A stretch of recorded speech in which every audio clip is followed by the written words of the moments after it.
Hello friends, നമ്മൾ ഇന്നിവിടെ discuss ചെയ്യാൻ പോകുന്നത് construction details of I C engine. ഈ ടോപ്പിക്കുമായി ബന്ധപ്പെട്ട ഏതാനും മൾട്ടിപ്പിൾ ചോയ്സ് ക്വസ്റ്റ്യൻസ് ആണ്. First one, piston rings are generally made of option A brass, option B copper, option C cast iron, option D aluminium. ഇവിടെ നമ്മുടെ right answer എന്ന് പറയുന്നത് cast iron ആണ്. സോ സാധാരണയായി നമ്മൾ പിസ്റ്റൺ റിംഗ്സ് മാനുഫാക്ചർ ചെയ്യാൻ നമ്മൾ യൂസ് ചെയ്യുന്ന മെറ്റീരിയൽ, ഐഡിയലി നമ്മൾ സെലക്ട് ചെയ്യുന്ന മെറ്റീരിയൽ എന്ന് പറയുന്നത് fine grained alloy cast iron ആണ്, containing silicon and manganese as alloying elements. അപ്പോൾ നമ്മൾ ഈ അലോയിങ് എലമെന്റ്സ് ആയിട്ട് സിലിക്കണും മാംഗനീസും സെലക്ട് ചെയ്യുമ്പോൾ ഈ ഫൈൻ ഗ്രെയിൻഡ് അലോയ് കാസ്റ്റ് അയണിന്റെ വിയർ സ്ട്രെങ്തും അതേപോലെ അതിന്റെ ഹീറ്റ് റെസിസ്റ്റൻസ് ക്വാളിറ്റിയും ഇമ്പ്രൂവ് ചെയ്യുന്നതായിട്ട് കാണുന്നുണ്ട്. അപ്പോൾ എങ്ങനെയാണ് നമ്മളെ ഈ വിയർ സ്ട്രെങ്ത് ഇമ്പ്രൂവ് ആയെന്ന് മനസ്സിലാക്കുന്നതെന്ന് പറഞ്ഞു കഴിഞ്ഞാൽ, നമ്മൾ അതിന്റെ ഹാർഡ്നെസ് ടെസ്റ്റ് നടത്തുമ്പോൾ, അതായത് റോക്കോൽ ഹാർഡ്നെസ് ടെസ്റ്റ് നടത്തുമ്പോൾ അതിന്റെ വാല്യൂ ഹാർഡ്നെസിന്റെ വാല്യൂ നമുക്ക് 100 എന്നാണ് കിട്ടുന്നത്. HRB സ്കെയിലിൽ, അതായത് 2 സ്കെയിലുണ്ട്, HRB സ്കെയിലും ഉണ്ട്, C സ്കെയിലും ഉണ്ട്. സോ ഈ B സ്കെയിലിൽ നമുക്ക് കിട്ടുന്ന വാല്യൂ 100 എന്നുള്ളതാണ്. അപ്പോൾ പിസ്റ്റൺ റിംഗ് മെറ്റീരിയലിന്റെ ഹാർഡ്നെസ് വാല്യൂ HRB 100 ആണ്. അതേപോലെ തന്നെ ഈ മെറ്റീരിയലിന്റെ നമ്മൾ യൂസ് ചെയ്യുന്ന പിസ്റ്റൺ റിംഗ് മെറ്റീരിയലിന്റെ സ്പെഷ്യലായിട്ട് പറയുകയാണെന്നുണ്ടെങ്കിൽ, കംപ്രഷൻ റിങ്ങുകളുടെ വർക്കിംഗ് ടെമ്പറേച്ചറിൽ ഹൈ വർക്കിംഗ് ടെമ്പറേച്ചറിൽ വർക്ക് ചെയ്യാനായിട്ടും അതേപോലെ തന്നെ അതിന്റെ കൊറോസീവ് ആക്ഷൻ ഇമ്പ്രൂവ് ചെയ്യാനായിട്ട് നമ്മൾ ക്രോമിയം പ്ലേറ്റിംഗ് കൊടുക്കാറുണ്ട്. എന്തിനു വേണ്ടി നമ്മൾ ക്രോമിയം പ്ലേറ്റിംഗ് കൊടുക്കുന്നത്? കംപ്രഷൻ റിങ്ങുകൾ വളരെ ഹൈ ടെമ്പറേച്ചർ സാറ്റിസ്ഫാക്ടറി ആയിട്ട് വർക്ക് ചെയ്യാനും അതേപോലെ തന്നെ അതിന്റെ കൊറോസീവ് ആക്ഷൻ ഇമ്പ്രൂവ് ചെയ്യാനുമായിട്ട് നമ്മൾ ക്രോമിയം പ്ലേറ്റിംഗും അഡീഷണൽ ആയിട്ട് കൊടുക്കാറുണ്ട്. Next question, which part of the piston subjected to high pressure and temperature? Option A crown, option B skirt, option C land, option D ring section. So ഇവിടെ നമ്മുടെ ചോദിച്ചിരിക്കുന്നത് പിസ്റ്റന്റെ ഏത് പാർട്ടാണ് വളരെ high പ്രഷറും ടെമ്പറേച്ചറും സബ്ജക്റ്റഡ് ആകുന്നതെന്നാണ് ചോദിച്ചിരിക്കുന്നത്. സോ ഇവിടെ നമ്മുടെ ഫസ്റ്റ് റൈറ്റ് ആൻസർ എന്ന് പറയുന്നത് ക്രൗൺ ആണ്. നമുക്കറിയാം പിസ്റ്റന്റെ ഏറ്റവും ടോപ്പ് പോർഷനാണ് നമ്മൾ ക്രൗൺ എന്ന് പറയുന്നത്. ഈ ഇമേജിൽ നിങ്ങൾക്ക് കാണാൻ സാധിക്കുന്നുണ്ട്, ഈ പോർഷനാണ് നമ്മൾ ക്രൗൺ എന്ന് പറയുന്നത്. അപ്പോൾ കംപ്രഷൻ സ്ട്രോക്കിന്റെ എൻഡിൽ നമ്മൾ എയർ ഫ്യൂൽ മിക്സറിനെ ഹൈലി കംപ്രസ് ആക്കി നിർത്തിയിരിക്കുകയായിരിക്കും. അതിനെ നമ്മൾ ഇഗ്നേറ്റ് ചെയ്യുമ്പോഴത്തേക്കും അത് ബേൺ ആകുമ്പോൾ പ്രൊഡ്യൂസ് ചെയ്യുന്ന ഹൈ ടെമ്പറേച്ചറും പ്രഷറും ഫസ്റ്റ് ആക്ട് ചെയ്യുന്നത് സിലിണ്ടറിന്റെ ടോപ്പ് പോർഷനിലായിരിക്കും. ആ പോർഷനാണ് നമ്മൾ ക്രൗൺ എന്ന് പറയുന്നത്. രണ്ടാമത്തെ ഓപ്ഷൻ തന്നിരിക്കുന്നത് സ്കേർട്ട് എന്ന് പറഞ്ഞ ഓപ്ഷനാണ്. ഈ സ്കേർട്ട് എന്ന് പറഞ്ഞ ഓപ്ഷൻ എന്ന് പറഞ്ഞാൽ ഇത്രയും പോർഷനാണ് നമ്മൾ സ്കേർട്ട് എന്ന് പറയുന്നത്. പിസ്റ്റന്റെ സിലിണ്ടറിക്കൽ പോർഷനാണ് നമ്മൾ സ്കേർട്ട് എന്ന് പറയുന്നത്. ഈ സ്കേർട്ട് എന്ന് പറഞ്ഞ പോർഷൻ സാധാരണ സിലിണ്ടറിന്റെ ഏറ്റവും റഫായിട്ടുള്ള ഒരു പാർട്ടായിരിക്കും. അത് റഫായിട്ട് മാനുഫാക്ചർ ചെയ്യാനുള്ള കാരണമെന്ന് പറഞ്ഞു കഴിഞ്ഞാൽ, അതിന്റെ ലൂബ്രിക്കേഷൻ, പിസ്റ്റന്റെ ലൂബ്രിക്കേഷൻ സസ്റ്റെയിൻ ചെയ്യാൻ വേണ്ടിയാണ് നമ്മൾ ആ പോർഷൻ റഫായിട്ട് കുറച്ച് കൊടുക്കുന്നത്. അതേപോലെ തന്നെ അടുത്ത ഓപ്ഷൻ പറഞ്ഞു കഴിഞ്ഞാൽ ലാൻഡ് ആണ്. ലാൻഡ് എന്ന് പറഞ്ഞ ഓപ്ഷൻ എന്ന് പറഞ്ഞു കഴിഞ്ഞാൽ പിസ്റ്റന്റെ 2 റിംഗ് ഗ്രൂവുകൾക്കിടയിലുള്ള പോർഷനാണ് നമ്മൾ ലാൻഡ് എന്ന് പറയുന്നത്, പിസ്റ്റൺ ലാൻഡ് എന്ന് പറയുന്നത്.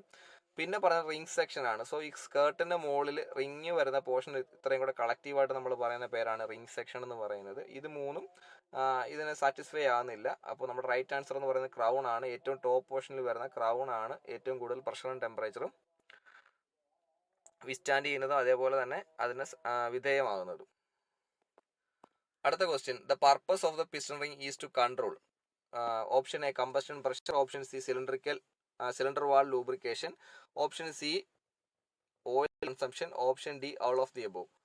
സോ ഇവിടെ നമ്മളോട് ചോദിച്ചിരിക്കുന്നത് പിസ്റ്റൺ റിംഗ്സിന്റെ ഫംഗ്ഷൻ അല്ലെങ്കിൽ നമ്മുടെ പിസ്റ്റൺ റിംഗ് എന്തിന് കൺട്രോൾ ചെയ്യാൻ വേണ്ടിയാണ് യൂസ് ചെയ്യുന്നതെന്നാണ് ചോദിച്ചിരിക്കുന്നത്. First one, combustion pressure. Piston ring combustion പ്രഷറിനെ കൺട്രോൾ ചെയ്യുന്നുണ്ട്, അത് നമുക്കറിയാം. അതായത് കമ്പസ്റ്റൻ പ്രഷർ ലീക്ക് ആകാതെ അത് കൺട്രോൾ ചെയ്ത് ആ കംപ്രഷൻ ചേമ്പറിൽ തന്നെ കമ്പസ്റ്റൻ ചേമ്പറിൽ തന്നെ ആ പ്രഷർ സസ്റ്റെയിൻ ചെയ്യാനായിട്ട് നമ്മളെ സഹായിക്കുന്നുണ്ട്. അതേപോലെ തന്നെ സിലിണ്ടർ വാൾ ലൂബ്രിക്കേഷൻ. ഇവിടെ നമ്മൾ ഓയിൽ റിംഗ്സ് യൂസ് ചെയ്യുന്നുണ്ട്. ആ ഓയിൽ റിംഗ്സിന്റെ ഫംഗ്ഷൻ എന്ന് പറഞ്ഞാൽ പിസ്റ്റന്റെ ഇന്റേണലി ലൂബ്രിക്കേഷൻ പ്രൊവൈഡ് ചെയ്യുക, gudgeon and pin portion lubrication provide ചെയ്യുക, അതേപോലെ തന്നെ സിലിണ്ടർ വോളിലും ലൂബ്രിക്കേഷൻ പ്രൊവൈഡ് ചെയ്യുക എന്നുള്ളതാണ് നമ്മുടെ ഓയിൽ റിംഗ്സിന്റെ ഫംഗ്ഷൻ എന്ന് പറയുന്നത്. സോ ആ ഓപ്ഷൻ കറക്റ്റ് ആണ്. അതേപോലെ തന്നെ ഓയിൽ കൺസംഷൻ കൺട്രോൾ ചെയ്യുക, ആ ഒരു ഫംഗ്ഷനും നമ്മുടെ പിസ്റ്റൺ റിംഗ് ചെയ്യുന്നുണ്ട്. സോ ഇവിടെ നമ്മുടെ ഇത് മൂന്നും റൈറ്റ് ആൻസർ ആയിട്ട് വന്നതുകൊണ്ട് ഓൾ ഓഫ് ദി എബോവ് ആണ് നമ്മുടെ തന്നിരിക്കുന്ന ഓപ്ഷനുകളിൽ നമ്മൾ മാർക്ക് ചെയ്യാൻ പോകുന്നത് all of the above. Then the purpose of the gudgeon pin is to prevent the valve from rotating. Option B, link the connecting rod to the crankshaft. Option C, secure the piston ring to the piston. Option D, connect the piston to the connecting rod. അപ്പോൾ ഇവിടെ നമ്മുടെ right answer എന്ന് പറയുന്നത് option D ആണ്. ഗഡ്ജിയൻ പിൻ അല്ലെന്നുണ്ടെങ്കിൽ piston പിൻ നമ്മൾ use ചെയ്യുന്നത്, അല്ലെ നമ്മൾ റിസ്റ്റ് പിൻ എന്ന് പറയും. അപ്പം ഈ 3 പേരും പറയും, പിസ്റ്റൺ പിൻ, റിസ്റ്റ് പിൻ, ഗഡ്ജൻ പിൻ, ഇത് മൂന്നും ഒരു പാർട്ട് തന്നെയാണ്. സോ അത് നമ്മൾ യൂസ് ചെയ്യുന്നത് എന്തിനു വേണ്ടിയാണ്? നമ്മുടെ പിസ്റ്റണിനെ നമ്മൾ കണക്റ്റിംഗ് റോഡുമായിട്ട് കണക്ട് ചെയ്യാൻ വേണ്ടിയാണ് നമ്മൾ പിസ്റ്റൺ പിൻ അഥവാ ഗഡ്ജൻ പിൻ യൂസ് ചെയ്യുന്നത്. അതാണ്ട് ഈ ഇമേജിൽ നിങ്ങൾക്ക് കൂടെ കാണാം, ഇവിടെയാണ് ഇതാണ് കണക്റ്റിംഗ് റോഡ്, ഇതാണ് നമ്മുടെ പിസ്റ്റൺ. ഈ രണ്ട് പാർട്ടുകൾ തമ്മിൽ കണക്ട് ചെയ്യുന്ന ഒരു എലമെന്റ് ആണ് നമ്മുടെ എന്തെന്ന് പറയുന്നത്? പിസ്റ്റൺ പിൻ അഥവാ ഗഡ്ജൻ പിൻ എന്ന് പറയുന്നത്. സോ ഇവിടെ തന്നിരിക്കുന്ന ഓപ്ഷനുകളിൽ to prevent the valve from rotating, വാൽവുമായിട്ട് യാതൊരു ബന്ധമില്ലാത്ത പാർട്ടാണ് പിസ്റ്റൺ റിംഗ് എന്ന് പറയുന്നത്, പിസ്റ്റൺ പിൻ എന്ന് പറയുന്നത്. സോ ആ ഓപ്ഷൻ നമുക്ക് എടുക്കാൻ പറ്റില്ല. To link the connecting rod to the crank ഷാഫ്റ്റും കണക്റ്റിംഗ് റോഡുമായിട്ട് കണക്ട് ആകുന്ന ഒരു പാർട്ട് എന്ന് പറഞ്ഞാൽ ക്രാങ്ക് പിൻ യൂസ് ചെയ്തിട്ടാണ് നമ്മൾ കണക്ട് ചെയ്യുന്നത്. സോ ആ ആൻസറും കറക്റ്റ് അല്ല. പിന്നെ പറഞ്ഞ option C, piston ring to the piston റിങ്ങിനെ പിസ്റ്റണുമായിട്ട് കണക്ട് ചെയ്യാനായിട്ട് നമ്മൾ അഡീഷണൽ മെക്കാനിസംസ് ഒന്നും ആവശ്യമില്ല. പിസ്റ്റൺ റിങ്ങിന് നമ്മൾ പിസ്റ്റൺ റിംഗ് കംപ്രസർ ഉപയോഗിച്ചിട്ട് കംപ്രസ് ചെയ്തിട്ടാണ് നമ്മൾ പിസ്റ്റൺ റിംഗിൽ നമ്മൾ ഇൻസെർട്ട് ചെയ്യുന്നത്.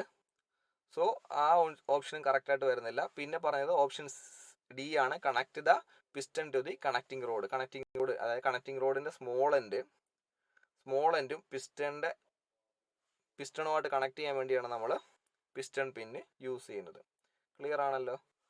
Next question, connecting rod is made of option A mild steel, option B aluminium, option C alloy steel, option D cast iron. ഇവിടെ നമ്മുടെ റൈറ്റ് ആൻസർ എന്ന് പറയുന്നത് അലോയ് സ്റ്റീൽ ആണ്.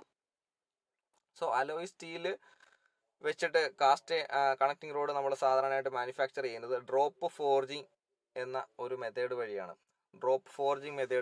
നമ്മളപ്പോൾ കണക്റ്റിംഗ് റോഡ് സാധാരണയായിട്ട് മാനുഫാക്ചർ ചെയ്യുന്നത്. അതിനായിട്ട് രണ്ട് മെറ്റീരിയൽ നമ്മൾ ഫോർജിങ് പർപ്പസിനായിട്ട് യൂസ് ചെയ്യാറുണ്ട്. ഒന്നുകിൽ അലോയ് സ്റ്റീൽ ആയിരിക്കും, അല്ലെന്നുണ്ടെങ്കിൽ ഡ്യൂറാലുമിൻ എന്ന് പറയുന്ന മെറ്റീരിയലും നമ്മൾ ഡ്രോപ്പ് ഫോർജ് ചെയ്തിട്ട് കണക്റ്റിംഗ് റോഡ് മാനുഫാക്ചർ ചെയ്യാറുണ്ട്. അതിൻ്റെ ഒരു ഫോർജ് ചെയ്തിരിക്കുന്ന ഇമേജാണ് നമ്മൾ ഇവിടെ കാണിച്ചിരിക്കുന്നത്. ഡ്രോപ്പ് ഫോർജ് ചെയ്ത് മാനുഫാക്ചർ ചെയ്തെടുക്കുന്ന ഒരു കണക്റ്റിംഗ് റോഡ്. അതേപോലെ തന്നെ ഈ ഡ്രോപ്പ് ഫോർജിങ് പ്രോസസ്സ് ചെയ്യുമ്പോഴത്തേക്കിന് ഇതിൻ്റെ നമ്മുടെ കണക്റ്റിംഗ് റോഡ് കുറച്ചുകൂടെ കോമ്പാക്റ്റും അതുപോലെ ലൈറ്ററും ആകുന്നുണ്ട്. സോ ഇങ്ങനെ ആകുന്നത് ഒരു അഡ്വാൻറ്റേജ്. നമ്മൾ ഇനേർഷ്യ പോയിന്റ് ഓഫ് വ്യൂവിൽ നമ്മൾ അതിനെ നോക്കുകയാണെന്നുണ്ടെങ്കിൽ അതൊരു അഡ്വാൻറ്റേജ് ആണ്. കാരണം ഇനേർഷ്യയുടെ ഇക്വേഷൻ ആണ്, ബേസിക് ഇക്വേഷൻ I=mk² ആണ്. അപ്പോൾ എത്രത്തോളം കോമ്പാക്റ്റ് ആകുന്നോ അത്രത്തോളം ഇനേർഷ്യ കുറഞ്ഞിരിക്കും.